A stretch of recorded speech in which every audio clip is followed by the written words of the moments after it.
मुझे क्यों ढूंढ रहे हैं? मैंने सुना इस घर में एक चोरी की इम्पोर्टेड कार आई।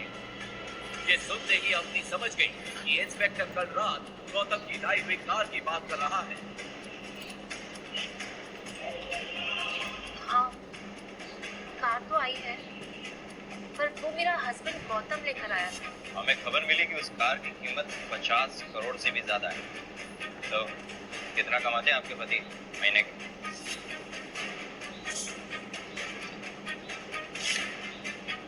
दो कौड़ी का घर जमाई चोरी भी करने लगा। अग्रवाल परिवार के मुंह पे काला पोती है। तुम दोनों पति पत्नी ने मिलकर इंस्पेक्टर, इसका पति अनपढ़, कुछ करता धरता नहीं है। तो ऐसे बेरोजगार फर्नीचर और अनपढ़ आदमी के पास 50 करोड़ की कार कहाँ से है?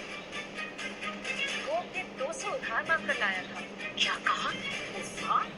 ऐसे उस फटीचर का कौन सा दोस्त है जिसके पास 50 करोड़ की कार है?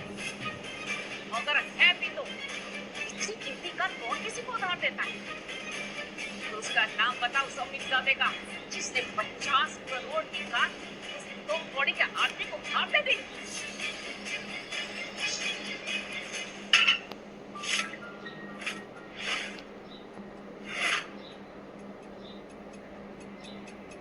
अभी लेकर जाओ और जाके कुत्तों को खिला दो, और कुत्ते ना खाए ना तो तुम खा लेना, ओके?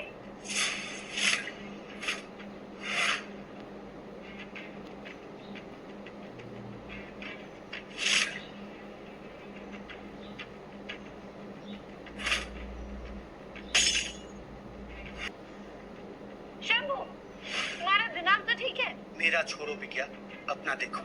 जिस पति को तुमने कुत्ते की दुम बना के रखा है, जानती हो कौन है वो? आज जो तुम्हारे पैरों के नीचे धूल साफ कर रहा है, कल तुम्हारे आसमान का मालिक था। जिसे तुमने नौकर समझा है, वो देश के सबसे बड़े बड़े खिलाड़ियों के साथ एक ही टेबल पर बैठकर बड़े बड़े फैसले करता है। उसके पास पैसा ही नहीं, इज्जत, ताकत और एक ऐसी पहचान है जिसे दुनिया सलाम करती है। अरे उसके सामने तो बड़े बड़े मंत्री, बिजनेसमैन, यहाँ तक कि चीफ मिनिस्टर भी अपना सर झुकाते हैं, और तुम सबने उसे अपना गुलाम बना के रखा है।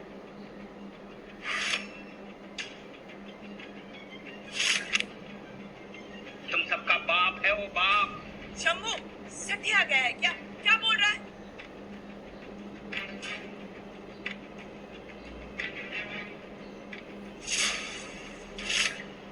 ब्लैक पोस्ट कार्ड गौतम के नाम। तेरा पति अनपढ़ है ना, कुछ पढ़ नहीं सकता, इसीलिए किसी ने ब्लैंक पोस्ट कार्ड ही भेज दिया। क्या मतलब है?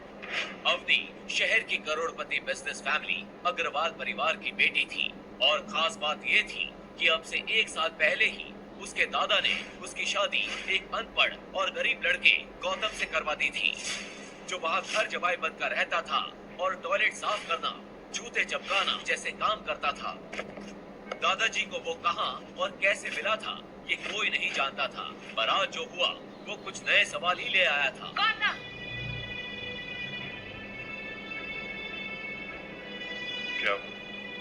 क्या है ये ब्लैक पोस्ट कार्ड कौन भेज रहा है तुम्हें? क्या मतलब है इसका? मुझे नहीं पता, किसने मजाक किया होगा। किसने भेजा था गौतम को ये पोस्ट कार्ड? अवनी जब घर आई तो घबराई हुई उसकी माँ ने कहा, अवनी, गौतम को दोपहर में मैंने मार्केट भेजा था, अब तक नहीं लौटा, और उसका फोन भी नहीं लग रहा है। Let me try. ये सुनकर अवनी चौंक पड़ी। उसने गौतम को फोन किया तो उसका फोन भी बंद आ रहा था। कहाँ मर गए थे तुम? मॉम कह रही है सुबह से गायब हो। सब्जी लेने गया था, साइकिल पंचर हो गई और कोई पंक्चर की दुकान भी नहीं खुली थी, उसमें देर लग गई, और इस सब में फोन भी स्विच ऑफ हो गया। चोर कहीं का, जा जाके हमारे लिए चाय बना। जी। आपने तुम करके रखा है। 2 दिन बाद अपनी ऑफिस के लिए निकल ही रही थी कि तभी फिर से उसे एक वैसा ही पोस्ट कार्ड दरवाजे पर रखा हुआ दिखा। वो भी पूरी तरह ब्लैंक था और उस पर गौतम का नाम लिखा था, और इस बार तो अवनी का पारा चढ़ गया। गौतम, ये क्या चक्कर है? देखो सच सच बताओ, वरना जिस गटर से आओ ना मैं उसी में डाल दूंगी। मुझे सच में नहीं पता ये कौन भेज रहा है। जो भेज रहा है उसका एड्रेस भी नहीं लिखा है। पता नहीं कोई ऐसा क्यों कर रहा है, सच में नहीं पता मुझे। देखो तुम ना,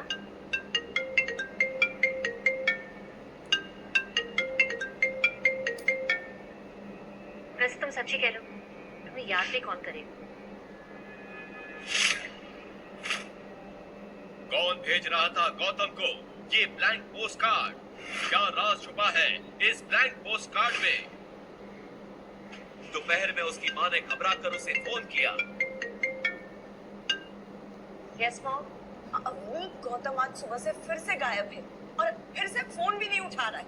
व्हाट? ओके ओके, मैं अभी घर आती हूँ। ओके हाँ जल्दी। मॉम, मॉम वो ब्लैंक पोस्ट कार्ड कहाँ पर है? पता नहीं, होगा उस अनपढ़ गवार के कमरे में। ओके अवनी जल्दी से गौतम के रूम में गई। वहाँ उसने उन पोस्ट कार्ड्स को उलट पुलट कर देखा, मगर उसे कुछ समझ नहीं आया। कोई ब्लैंक पोस्टकार्ड्स के जरिए गौतम को कुछ इशारा तो नहीं कर रहा है? क्या गौतम इसी सिलसिले में घर से बार बार गायब हो रहा है?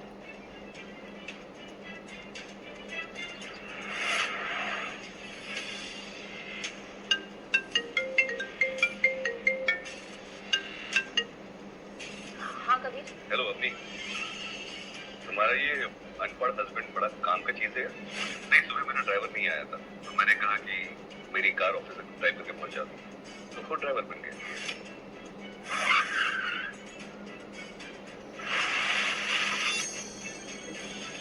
चलिए ड्राइवर साहब। थोड़ी देर बाद गौतम घर पहुंचा तो उसके साथ कबीर भी वहां आया था। अवनी कबीर से नजरें नहीं मिला पा रही थी।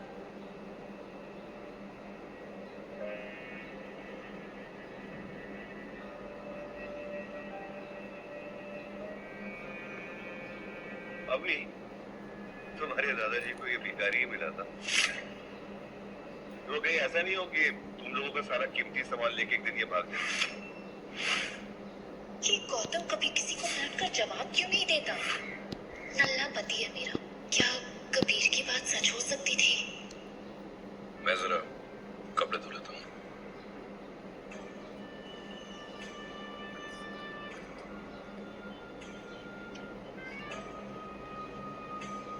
घर जमाई भागा करोड़पति देवी के जेवर और कीमती सामान लेकर। जी हाँ, जोधपुर के अमीरों की बेटियों के साथ शादी कर उन्हें फंसाने वाला गैंग सक्रिय। इस गैंग के लड़के भोले भाले बनकर घर जमाई बनते हैं, फिर सब कुछ लूट कर गायब हो जाते हैं। सॉरी।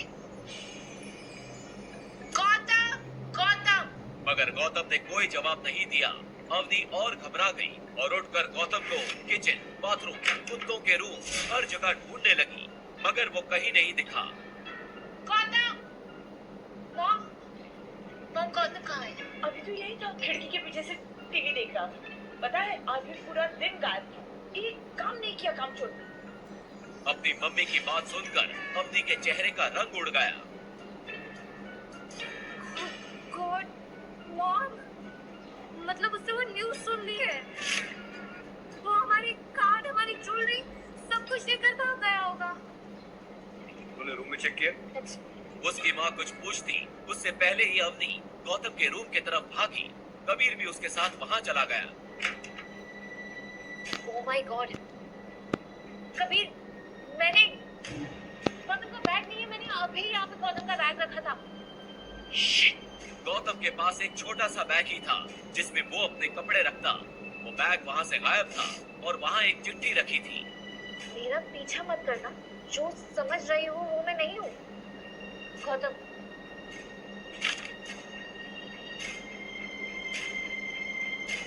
फोन स्विच ऑफ आ रहा है। Let's just go.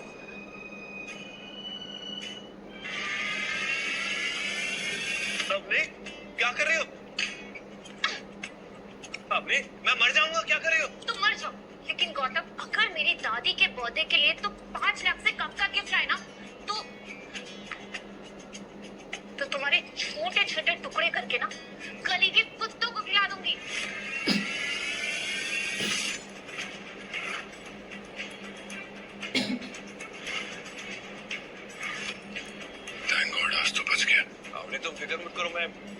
ऐसा तोहफा लेके आऊंगी दादी क्या तुम्हारे भी और छूट जाएंगे। I promise. एग्जैक्टली। और अगर ऐसा नहीं हुआ तो ऐसे ही होगा। बेटर। जोधपुर की करोड़पति business family Agarwal and sons की हेड गायत्री देवी का जन्मदिन मनाया जाने वाला था।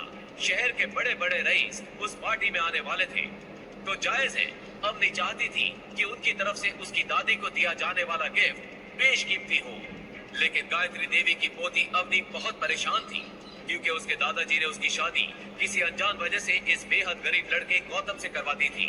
उसकी दादी वैसे ही उससे नीचा दिखाने का कोई मौका नहीं छोड़ती थी, इसीलिए अवनी चाहती थी कि वो अपनी दादी साहब को एक महंगा गिफ्ट दे ताकि सबके सामने उसका औहदा बना रहे।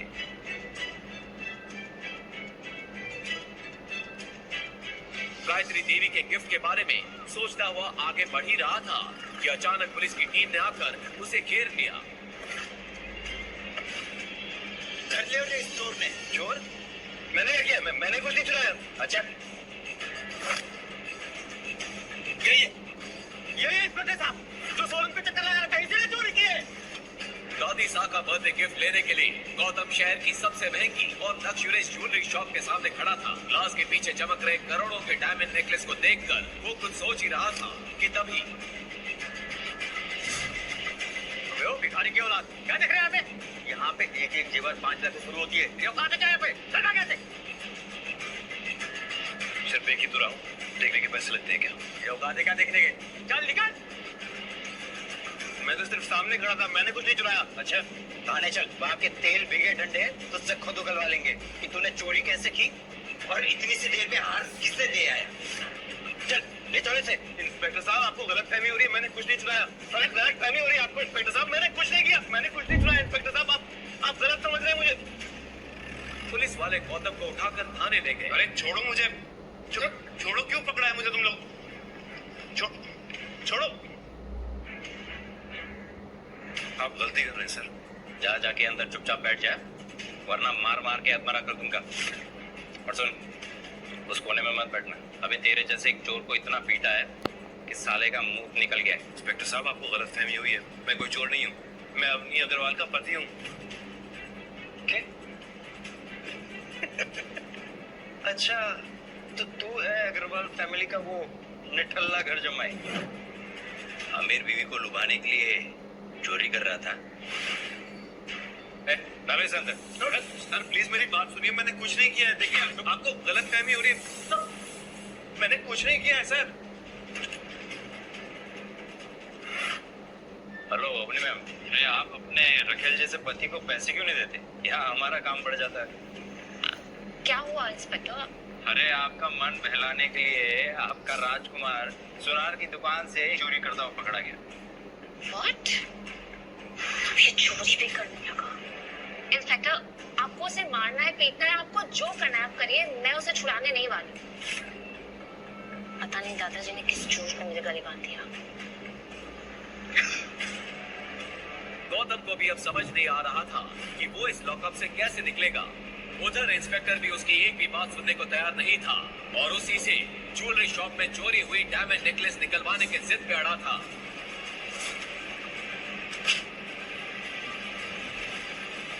चोरी करना है। इंस्पेक्टर एक मोटा डंडा लेकर गौतम को पीटने के लिए बढ़ा, तभी पीछे से एक कड़क आवाज आई।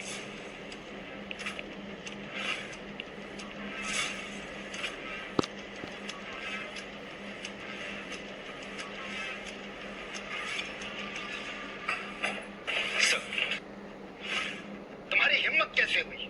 लगता है अपनी नौकरी और इस वर्दी से नफरत होने लगी है।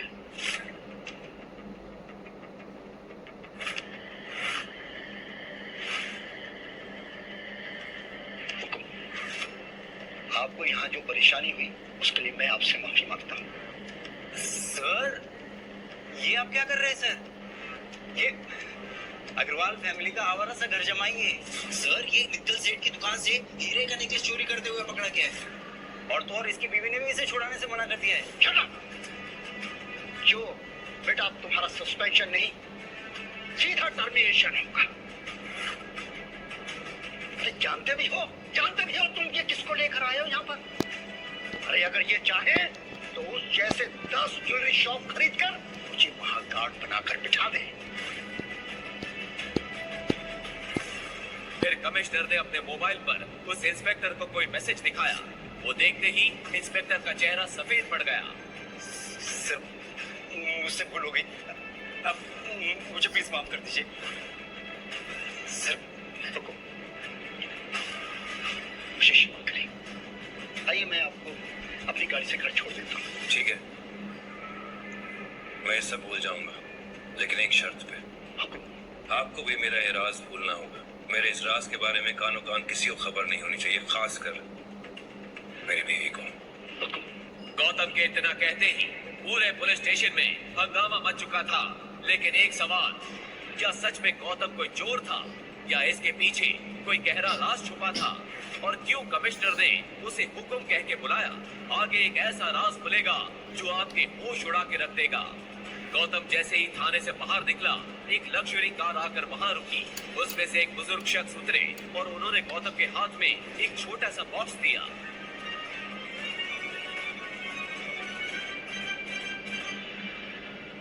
गौतम जल्दी जल्दी अवनी की दादी साहब गायत्री देवी के बर्थडे वेन्यू पर पहुंचा। अवनी ने उसे देखा तो चौंक पड़ी।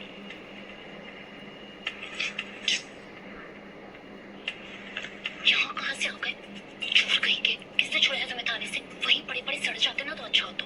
मैंने कोई चोरी नहीं की अवनी। ज्वेलरी शॉप के सामने खड़ा था, पुलिस ने पकड़ लिया। बड़ी मुश्किल से अपनी बेगुनाही का सबूत देकर आया हूँ। ठीक है कैसी सस्ती से गिफ्ट उठाकर लेकर आए हो तुम? कितनी सस्ती पैकिंग है। ठीक, पैकिंग मैटर नहीं करती है, उसके अंदर गिफ्ट क्या है वो मैटर करता है ना। तुम देखोगे तो चौंक जाओगी। अरे दादी का गिफ्ट है, तुम क्यों बोल रही हो? उनको खोलने दो ना। Fine, whatever। लेकिन जब बाकी सब गिफ्ट दे रहे हो ना, तो तुम चुपके से अपना बॉक्स साइड में रख देना, ओके? पता नहीं दादाजी ने किस जान का बदला लिया मुझसे। जैसे करोड़पति लड़की की शादी तुम जैसे गरीब के साथ करवा दी। ना पैसे है ना इज्जत। चले खड़े क्यों जाओ? थैंक यू बेटा। और तभी उस पार्टी में 4 चांद लगाने आई अवनी की cousin Shanaya. Expensive black dress पहने, हाथ में गोल्डन गिफ्ट लिए। जैसे ही उसने एंट्री ली, पूरी पार्टी की नजर उसी पर टिक गई। सबके बीच से गुजरती हुई वो सीधा दादी साहब की तरफ बढ़ गई। क्या? अरे शनाया, तुमको क्या जरूरत थी गिफ्ट लाने की? दादी, क्या बात कर रहे हो? आपका बर्थडे और मैं खाली हाथ आ जाऊं? बिल्कुल भी नहीं। देखो इम्प्रेस हो जाओगे। ऐसी बात है, फिर तो देखना पड़ेगा।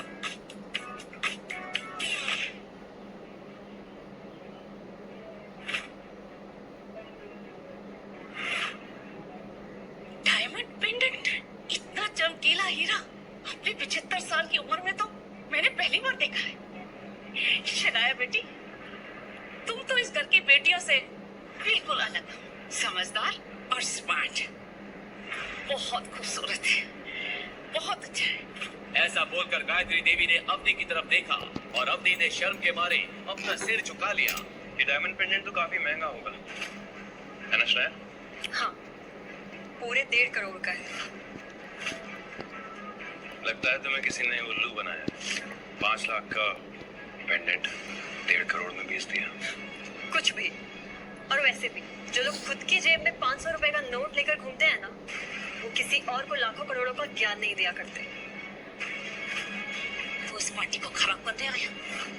खत तो निठल्ला है और डायमंड का दाम गलत बता के मेरी पोती को सबके सामने जलील करता है। दादी साहब, मुझ पे भरोसा नहीं है तो मिस्टर पारिक से पूछ लीजिए। वो तो राजस्थान के सबसे बड़े डायमंड मर्चेंट है ना। मिस्टर पारेख,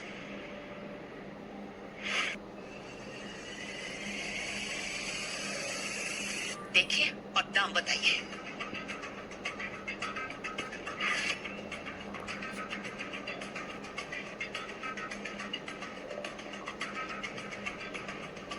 किसी ने नकली डायमंड को असली डायमंड की तरह तराशने की कोशिश की है। मेरी वस्तु की पारखी नजर धोखा नहीं खा सकती। किसी ने सनाया जी को ठग लिया है। अब किसी ने सनाया जी को ठगा है या फिर वो खुद बड़ा चढ़ा के इसके पैसे बता रही है, तो शनाया जी ही जाने। सनाया जी, अब आप बताएंगे कि मैं बताऊं? अरे मिस्टर पारिक, मैं ही बता देता हूँ।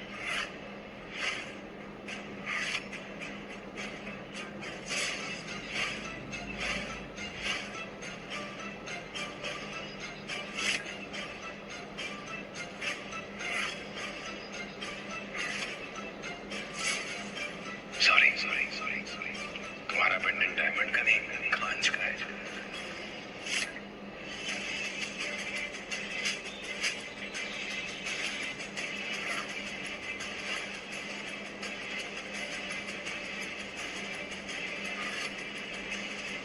तेरी इतनी औकात कि मेरी पति के लिए बोले? तू क्या गिफ्ट लेके आया ढिठल्ले? वो बता।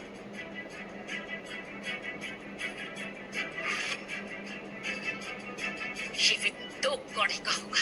मिस्टर पारिक, मौका लगे तो इस तोहफे को भी परख लीजिएगा। आज से, बल्कि अभी से, मैं इस अग्रवाल खानदान से सारे नाते तोड़ता हूँ। लालिसा, थप्पड़ नहीं मारना चाहिए था। जिस कुत्ते को आपने 2 साल तक पाला, वो आज ही घर छोड़ के जा रहा है। लेकिन एक दिन आएगा कि आप खुद अपने घुटनों के बल बैठ के माफी मांगेंगी, तब बात करेंगे।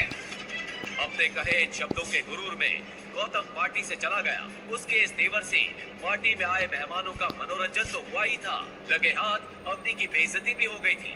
गौतम, लेकिन गायत्री देवी को पहली बार गौतम की बातों में एक रॉयल अंदाज दिखा था।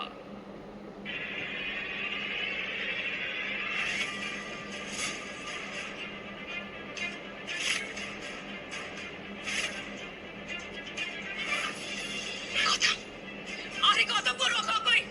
गौतम को रोको कोई! अवनी के लिए दिल में प्यार था, इसलिए गौतम ने उसे माफ कर दिया। लेकिन बाकी परिवार और दादी साकिली, उसके दिल में गुस्से की चिंगारी अभी भी जल रही थी। अगले ही दिन अपने जख्मों को मुस्कान के पीछे छुपाए और अपनी खटारा साइकिल उठाकर गौतम अवनी के दोस्तों को लेने एयरपोर्ट चला गया।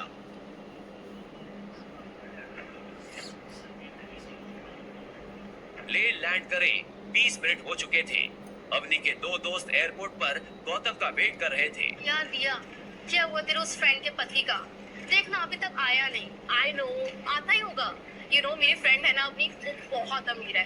12 to 15 तो उसके पास कार्स है। चूज ही नहीं कर पा रही होगी कि आज कौन सी लेके जाए। तभी वहाँ खुद अवनी कैब से आ पहुंची। Hi, how are you? I'm good and I'm so sorry I'm late. Gautam, एक minute, I'll just call him. Hello Gautam, कहाँ हो तुम? तुम्हें यहाँ मुझसे पहले होना था ना? बस अपनी में आ ही गया। और क्या हुआ? तुम ऐसे हाफ क्यों रहे हो? हाँ, पहुंच रहा हूँ। जल्दी आओ। He's just coming. अभी आ रहा है।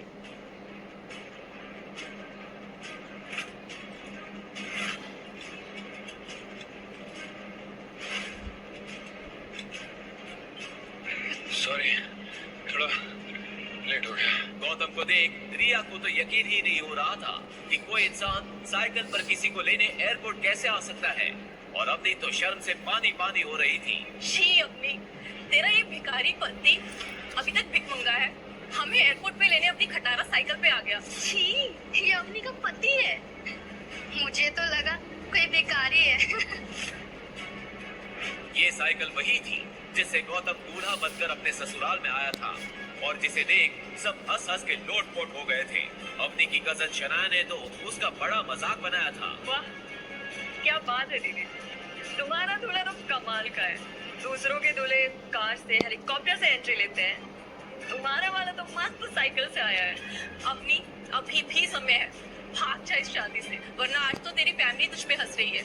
कल को ये पूरा शहर इस बात का मजाक उड़ाएगा कि इतनी खूबसूरत और करोड़पति पत्नी का पति एक भीख मंगा है।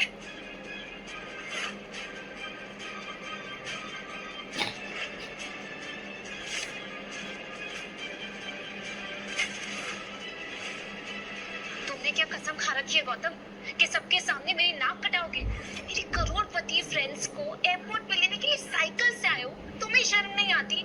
मैंने कहा था ना घर से गाड़ी लेकर आना। तो अपनी जब मैं घर गया ना तो एक गाड़ी खड़ी थी और जब मैं चाबी लेने गया तो बड़े वाले नौकर ने बोला कि ये गाड़ी नहीं ले जा सकते।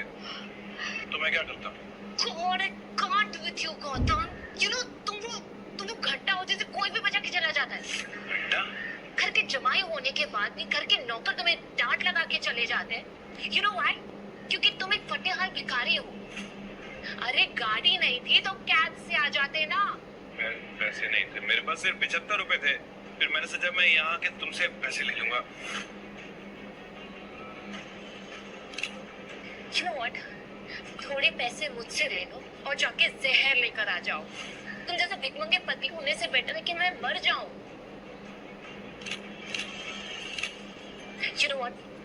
अभी हम शहर के सबसे बड़े होटल उम्मीद भवन जा रहे हैं। तुम वो सामान गाड़ी में रखोगे और फिर अपनी साइकिल से पीछे पीछे आओगे और वहां रूम में सामान रखाओगे। यही तुम्हारी सजा है। अवनी की सहेलियों की हंसी और तानों के बीच गौतम ने बिना कुछ कहे सारा सामान गाड़ी की डिक्की में रखा और चुपचाप सिर झुकाए अवनी के सामने जाकर रुक गया। और तुम अपनी खटारा साइकिल लेकर हमारे पीछे पीछे आओ।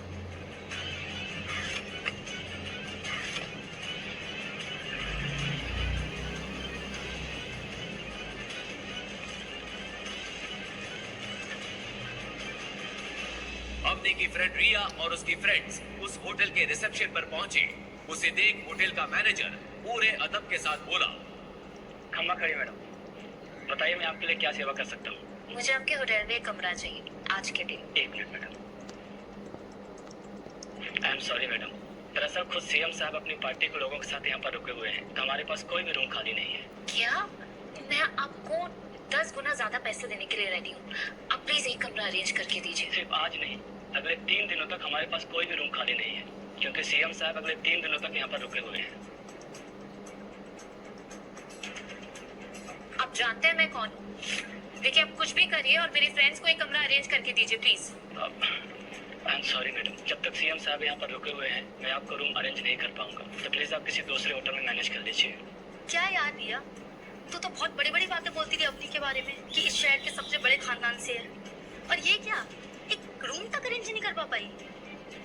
हाँ यार अपनी, मुझे सच में लगा था तू है तो सब सही होगा, लेकिन ये क्या? I am sorry guys, trust me, अगर ये सीएम का इशू नहीं होता ना तो हम इसी होटल में रुकते हैं। You know, पास में एक डेन है। वेल इस होटल जैसा तो नहीं है पर वो भी काफी अच्छा है। Let's go there please. Let's go. वो कुछ कदम आगे चले ही थे कि गौतम सॉरी, देर हो गई, सॉरी, बहुत लंबी चढ़ान आ गई थी। तुम लोग अभी तक चेक इन नहीं किया? क्या हुआ, सब ठीक तो है ना? सब ठीक कैसे होगा? मेरे दिन की शुरुआत तुम्हारी शक्ल देखकर जो होती है, जब से तुम आए हो ना खुद सही नहीं है। आज तुम्हारी जगह इस मैनेजर से शादी कर ली होती तो आज कुछ जुगाड़ हो जाता। अरे सर आप यहाँ?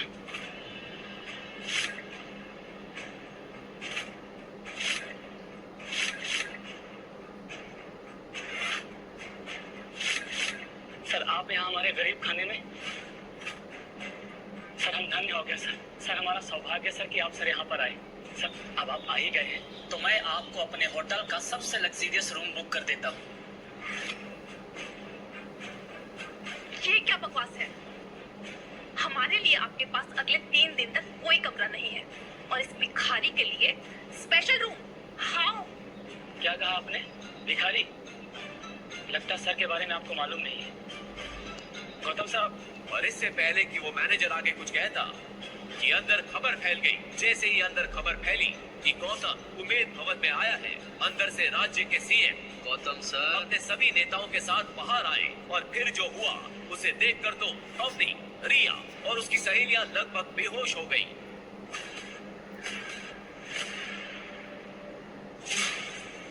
गौतम सर कैसे हैं सर आप? सर तो आखिरकार आपसे मुलाकात हो गई।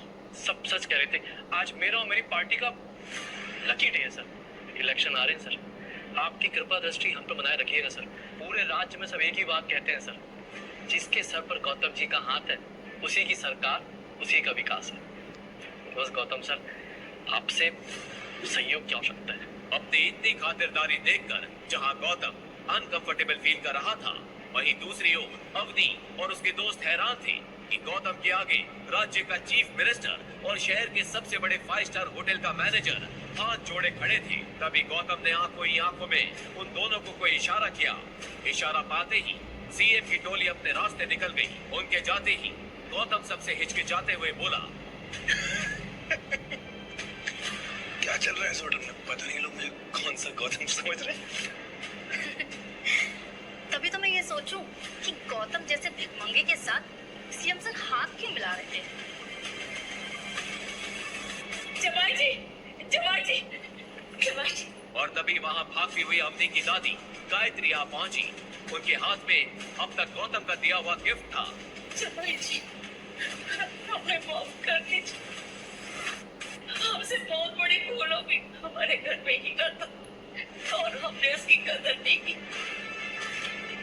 जब तुम्हारा धोखा देखा तब मुझे समझ में आया कि हम कितने बड़े बेवकूफ थे।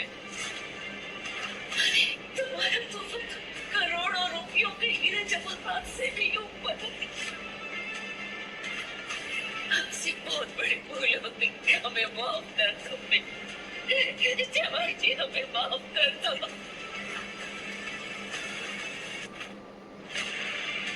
वो दादी, गौतम ने ऐसा क्या खजाना दे दिया आपको कि आप दौड़ी चली आई यहाँ पर? दिखाओ जरा, एक मिनट। जब अवनी और उसके दोस्तों ने वो तोहफा खोला तो सबकी हवाएं उड़ गई। आखिर ऐसा क्या गिफ्ट दिया था गौतम ने? क्या सच में गौतम कोई बड़ा आदमी है? अगर है तो वो कौन है? कोई माफिया, पॉलिटिशियन, बिजनेसमैन या कहीं का किंग? लेकिन अगर वो इतना अमीर और पावरफुल है तो ऐसे गरीबों और लीचड़ों वाली लाइफ क्यों जी रहा था? सब लोग हैरान होकर अवनी की तरफ देख रहे थे। उसके हाथ में एक बेहद सुंदर हीरो का जगमगाता नेकलेस था। किसी को विश्वास नहीं हो रहा था इतना कीमती नेकलेस गौतम जैसे निठल्ले ने गिफ्ट किया था। तभी वहां नील और शनाया भी आ पहुंचे। उन्होंने सारी बात सुन ली थी।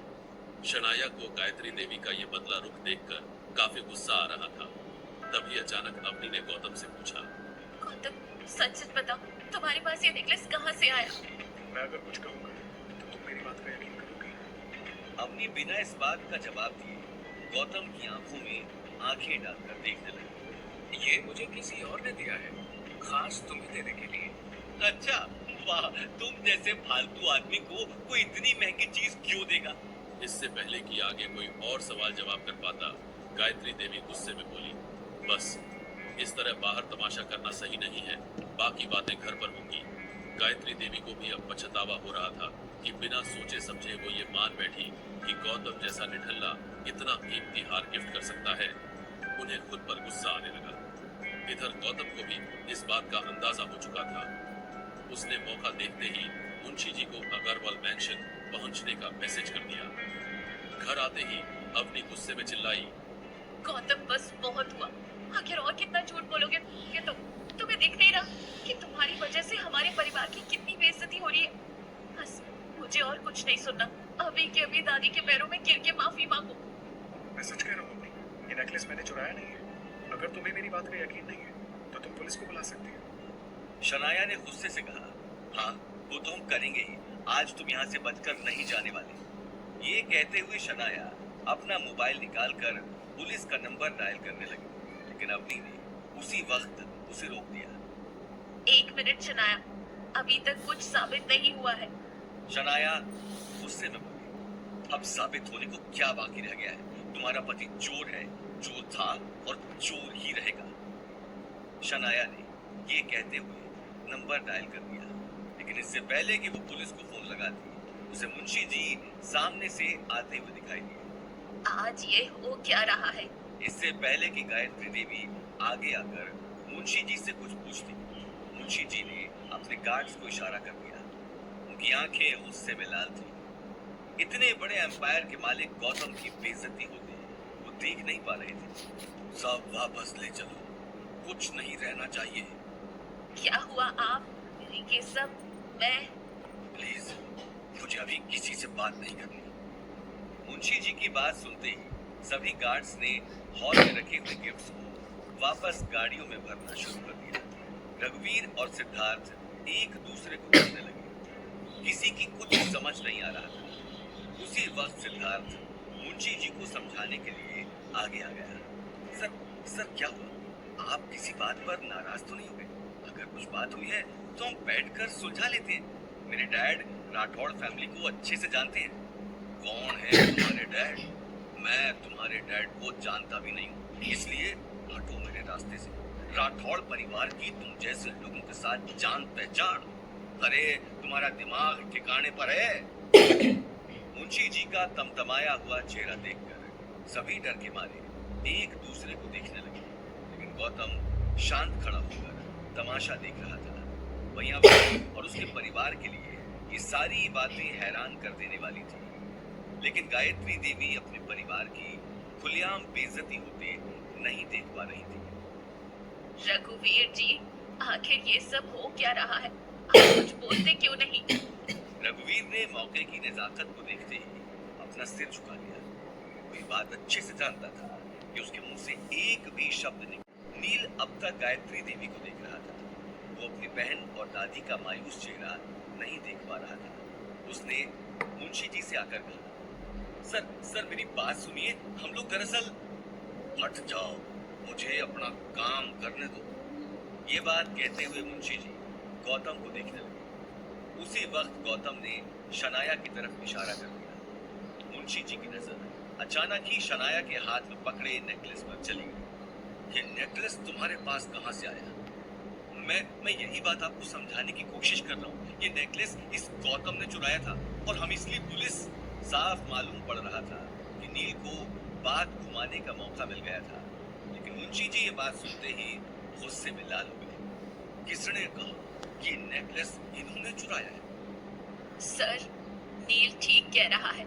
ये नेकलेस अगर मेरे हुक्म ने यहाँ आने के लिए नहीं कहा होता तो मैं कभी आपके दरवाजे पर कदम नहीं रखता। ये बात कहते हुए मुंशी जी गायत्री देवी की आंखों में आंखें डालकर देखने लगे। अचानक ही उनकी नजर अवनी पर चली गई। अवनी को देखते ही उन्होंने शनाया के हाथ से नेकलेस ले लिया और अवनी के पास चले गए। मिस अवनी, मुझे माफ करना, आपको बेवजह इतनी तकलीफ उठानी पड़ी। दरअसल ये नेकलेस छोटे हुक्म ने खास आपके लिए भेजा है। मुंशी जी की इस बात ने सभी को सोचने पर मजबूर कर दिया। सभी को यकीन हो चुका था कि कुछ देर पहले जो गौतम बोल रहा था वो सही था, लेकिन अवनी को अभी तक अपनी आंखों पर यकीन नहीं हो रहा था। मेरे लिए भेजा? लेकिन क्यों? ये बात सुनकर मुंशी जी गौतम को देखने लगे। क्योंकि हमारे छोटे हुक्म आपको पसंद करते हैं और इसलिए उन्होंने आपके लिए एक छोटा सा नजराना भेजा है, और ये सारे गिफ्ट भी उन्होंने ही यहाँ भेजे हैं। गायत्री देवी ये बात सुनते ही हैरान रह गई। साथ ही गीता और अनिल को भी यकीन नहीं हो रहा था, लेकिन सबसे ज्यादा हैरानी अवनी को थी, क्योंकि जिस आदमी ने उसके लिए गिफ्ट भेजा था, अवनी ने आज तक उस आदमी को देखा भी नहीं था। मुझे कुछ समझ नहीं आ रहा। आखिर कौन है आपके छोटे हुक्म? ये सवाल सुनते ही मुंशी जी और गौतम एक दूसरे को देखने लगे, लेकिन गौतम ने उसी वक्त इशारे से अपने बारे में बताने से मना कर दिया। वक्त आने पर आपको सब पता चल जाएगा। अभी मैं आपको कुछ नहीं बता सकता, अभी मुझे चलना चाहिए। ये बात कहते ही मुंशी जी तुरंत वहां से निकल गए। अवनी एक पल के लिए खामोश खड़ी थी। आज उसके सामने एक ऐसा सच था जिसे वो आसानी से एक्सेप्ट नहीं कर पा रही थी, लेकिन अगले 1 साल बाद इसी सच्चाई से उसका सामना होने वाला था। अवनी को इस बात का ख्याल आते ही मुंशी जी को रोकने के लिए गेट से बाहर जाने लगी। लेकिन बिना आपके हुक्म के बारे में जाने मैं ये नेकलेस नहीं ले सकती। मुंशी जी वहां से जा चुके थे। अब सभी लोगों की नजर अवनी और गौतम पर टिकी थी। पूरे हॉल में सन्नाटा छा चुका था। उसी वक्त गौतम ने इस सन्नाटे को तोड़ते हुए कहा, अवनी, मैंने कहा था कि मैंने नेकलेस नहीं चुराया। गौतम की आवाज सुनते ही अवनी को अपनी गलती का एहसास हो गया, लेकिन वहीं दूसरी तरफ गायत्री देवी को बहुत बड़ी अपॉर्चुनिटी सामने नजर आ रही थी। गायत्री देवी सिर्फ पैसों के पीछे ही भागती थी। उम्र बढ़ने के साथ साथ उसके दिमाग में पैसों का भूत बढ़ता जा रहा था, और अब तो अवनी जैसा बहुत बड़ा बैंक उसके सामने था, जिस पर जोधपुर का शाही परिवार दिल लुटा बैठा था। ये बात सोचते ही उसके दिल में अवनी के लिए अपना नजरिया चेंज हो गया, और उन्होंने प्यार से अवनी के कंधे पर हाथ रखा। अवनी, तुमने कभी मुझसे इस बात का जिक्र नहीं किया कि तुम इतने बड़े परिवार को जानती हो, और तो और दादी सा आपको गलतफहमी हुई है। मुझे खुद इस बात का कुछ अंदाजा नहीं है। बस अब कितना छुपाओगी? सच कहूँ तो गलती मेरी ही है। मैंने कभी तुमसे अच्छे से बात नहीं की, हमेशा तुम्हें डांटा। बेटा मुझे माफ कर दो, लेकिन इस तरह अपनी दादी सा से कुछ छुपाओ तो मत। अचानक गायत्री देवी का बदला हुआ रूप देखकर शनाया का चेहरा गुस्से में तमतमा गया। वहीं गीता और अनिल हैरान रह गए और एक दूसरे को देखने लगे। एक ही झटके में पार्टी में आए हुए लोगों की नजरों में अवनी के लिए इज्जत बढ़ गई, और गीता ये मौका हाथ से नहीं जाने देने वाली थी। लेकिन इससे पहले कि गीता आगे कुछ बोलती, अवनी ने कहा, दादी सा अब मैं कैसे समझाऊं कि मैं... ठीक है अपनी बेटा, अब अपने दिमाग पर इतना जोर मत डाल।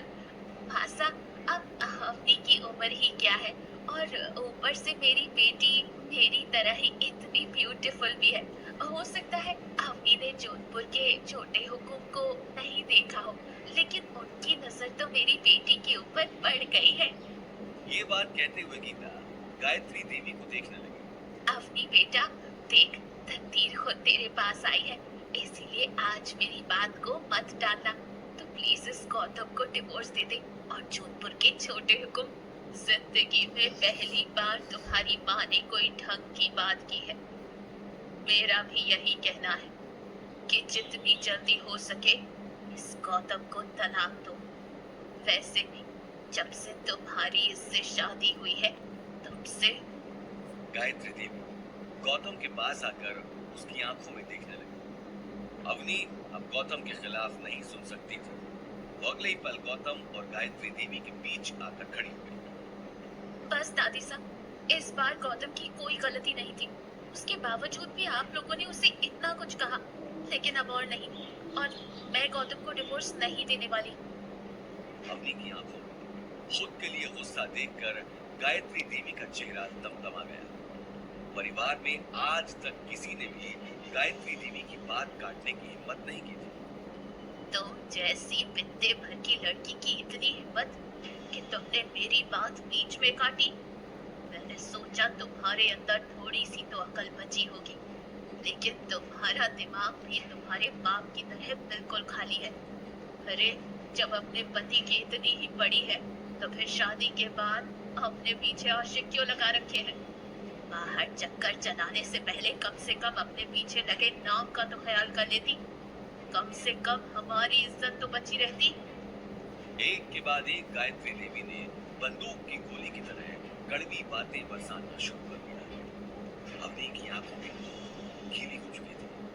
गौतम अवनी को इस हालत में नहीं देख पा रहा था। साथ ही अनिल और गीता को बातों से बहुत बड़ा धक्का लग चुका था। अनिल ने उसी वक्त आगे आकर अवनी के कंधे पर हाथ रख दिया। माँ साहब, बहुत हुआ, इससे ज्यादा मैं नहीं सुन सकता। अगर हम आपकी नजरों में इतने ही अखरते हैं, तो हमें यहाँ होना ही नहीं चाहिए। ये बात कहते हुए अनिल और गीता अवनी को लेकर वहां से निकल गए। गौतम भी बिना कुछ कहे उनके पीछे चला गया। उन्हें जाते हुए देखकर गायत्री देवी की आंखें अंगारों की तरह लाल हो गई। निकल जाओ यहाँ से, और दोबारा इस घर में आने की सोचना भी मत। अवनी और गौतम के जाते ही पूरे हॉल में एक सन्नाटा छा चुका था। वहीं गायत्री देवी की आंखों में अब तक गुस्सा चढ़ा हुआ था, लेकिन इस पूरे तमाशे के चलते आज शनाया की सगाई खराब हो चुकी थी। घर आए हुए मेहमानों के साथ साथ रघुवीर और सिद्धार्थ पंडित के चेहरे पर नाराजगी साफ दिखाई दे रही थी और इस नाराजगी को देखकर शनाया अंदर ही अंदर अवनी और गौतम को कोस रही थी।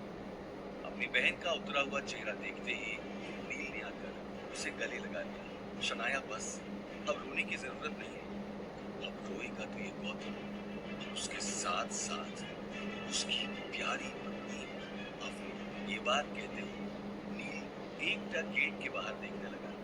वहीं दूसरी तरफ अवनी ने बाहर निकलते ही अपने चेहरे से आंसू साफ कर लिए।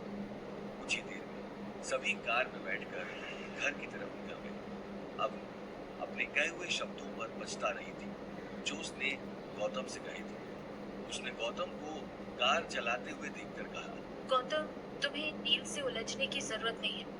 उससे जितना हो सके दूर ही रहना।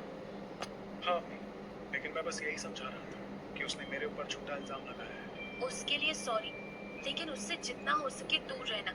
उसका उठना बैठना गुंडों के साथ है। अगर उससे पंगा लिया तो वो बदला जरूर लेगा। मुझे बचपन से नील पसंद नहीं। ठीक है, मैं इस बात का ध्यान रखूंगा, लेकिन मुझे नहीं लगता कि वो कुछ करेगा। गीता और अनिल कार की बैक सीट पर चुपचाप बैठे थे। गीता की आंखों में गुस्सा तो था, लेकिन वो शायद घर पहुंचने का ही इंतजार कर रही थी। वहीं अपनी अभी तक नेकलेस अचानक गौतम के पास आने की बात बचा नहीं पा रही थी। वहीं अपनी अभी तक नेकलेस अचानक गौतम के पास आने की बात बचा नहीं पा रही थी। अच्छा एक बात बताओ, आखिर तुम्हारा राठौर परिवार के साथ क्या रिश्ता है? आखिर उस आदमी ने इतने सारे लोगों में तुम्हें ही क्यों वो नेकलेस दिया? ये बात सुनते ही गौतम का मन हुआ कि अपनी को आज अपनी सच्चाई बता दे, लेकिन अगले ही पल उसे दीपशिखा का ख्याल आ गया, जिसके साथ उसे 1 साल बाद शादी कर ली थी। इस बात का ख्याल आते ही उसने अपने आप को रोक दिया। नहीं अम्मी, मैं तो जानता भी नहीं राठौर फैमिली को। कल जब तुम सब लोग चले गए थे तब मुझे वो बुजुर्ग आदमी ज्वेलरी शॉप पर मिला था और उसी ने मुझे वो नेकलेस दिया। इससे पहले मैं उससे कुछ पूछता वो वहाँ से निकल गया। उसने बस इतना ही कहा कि नेकलेस तुम्हें दे दूँ। सच में यही बात है? सच में यही बात है। अभी तुम्हारे सामने तो उस आदमी ने खुद कहा। गीता ने ये बात सुनते ही भौं चढ़ा ली और बड़बड़ाने लगी। अच्छा हुआ नेकलेस ही दिया। बम दिया होता तो ये आदमी उसे भी घर ले आता। अकल तो वैसे भी नहीं है इस आदमी में। पता नहीं भगवान जब अकल बांट रहे थे तब ये आदमी कहाँ गया था। अवनी अपनी मॉम की बात को नजरअंदाज करके गौतम को समझाने लगी। गौतम का भी ध्यान कार चलाने में ही था। गौतम, ऐसे किसी से भी कुछ भी लेने की जरूरत नहीं है। तुम जानते नहीं हो कि लोग तुम्हारा कैसे फायदा उठा लेते हैं। आइंदा जब तक सामने वाले से कोई जान पहचान ना हो तब तक उससे कुछ मत लेना। हाँ, आइंदा कभी ऐसी गलती नहीं होगी। गौतम से बात करने के बाद अपनी कार से बाहर देखने लगी। वो समझ गई थी कि मुंशी जी के पास गौतम से अच्छा जरिया नहीं था अपनी बात पहुंचाने का, लेकिन वो इस बात से बेखबर थी कि मुंशी जी ने गौतम के कहने पर ही इस सारा नाटक खेला था। वहीं दूसरी तरफ गौतम कार चलाते हुए बार बार अवनी को देख रहा था। अवनी से झूठ बोलने की बात उसे अंदर ही अंदर कचोट रही थी। अवनी, मुझे माफ करना, मैंने तुमसे झूठ बोला, लेकिन क्या करूं, इसके सिवाय मेरे पास कोई और रास्ता नहीं था। अगर तुम्हें सच बताता तो मुंशी जी से किया हुआ वादा तोड़ना पड़ेगा, इसलिए अगले 1 साल तक मैं तुम्हें सच नहीं बताऊंगा। अग्रवाल हाउस से वापस आने के बाद सभी के चेहरे पर मायूसी छाई थी। सभी एक एक कर घर के अंदर चले गए। रात हो चुकी थी। गीता ने अंदर कदम रखते ही गौतम के ऊपर एक खड़ूस सास की तरह ताने बरसाने शुरू कर दिए। गौतम भी सिर झुकाए सुनता जा रहा था। शक्ल तो देखो इस ठीठ की। इतना सब कुछ सुनने के बाद भी बेशर्मों की तरह खड़ा है, मुंह में जैसे दही जमा रखा हो। अवनी के पूजनीय दादाजी ने अगर इस महान हस्ती से मेरी बेटी की शादी न कराई होती तो आज मेरी बेटी भी किसी बड़े घर की बहू होती। बड़ा घर तो छोड़ो, हमें तो अपने ही घर में भूत पालना पड़ रहा है। गौतम, बस बहुत हुआ, बहुत तोड़